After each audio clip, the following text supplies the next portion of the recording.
நீண்ட காலத்திற்கு முன்பு, காடுகளால் சூழப்பட்ட ஒரு சிறிய கிராமத்தில், ஒரு பேரரசர் ஒரு பெரிய கொண்டாட்டத்தை நடத்த முடிவு செய்தார்.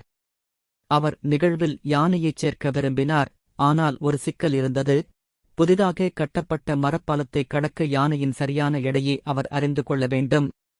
இவ்வளவு பெரிய உயிரினத்தை எப்படி எடை போடுவது என்று கிராமத்தில் யாருக்கும் தெரியவில்லை.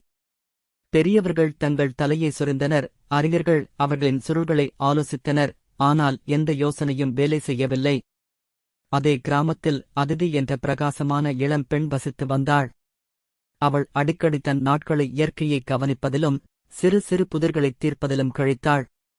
பிரச்சனையை கேள்விப்பட்ட அவள், ஏன் யானையை எடை போட தண்ணீர் பயன்படுத்தக்கூடாது என்று அவள் சொன்னாள்.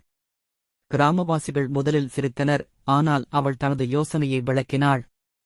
ஆற்றில் மிதக்கும் உறுதியான படகில் யானையை அழைத்துச் செல்லும்படி அவள் அவர்களிடம் கேட்டாள். யானை படகில் நின்றதால் படகு தண்ணீரில் மூழ்கியது. அதிதி படகின் ஓரத்தில் இருந்த புதிய நீர்நிலையை குறித்தாள். யானையை படகில் இருந்து வழிநடத்திய பிறகு, அதை குறிக்கப்பட்ட நீர்நிலையில் மூழ்கும் வரை கனமான கற்கள் அல்லது தானிய மூட்டைகளால் படகை நிரப்ப பரிந்துரைத்தார். இறுதியாக அவர்கள் யானையின் சரியான எடையை கொடுத்தது.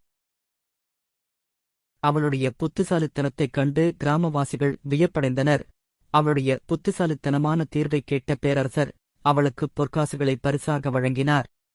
அன்று முதல் அதிதி கிராமத்தின் குட்டி மேதை என்று அறியப்பட்டாள். Subscribe Nemo TV.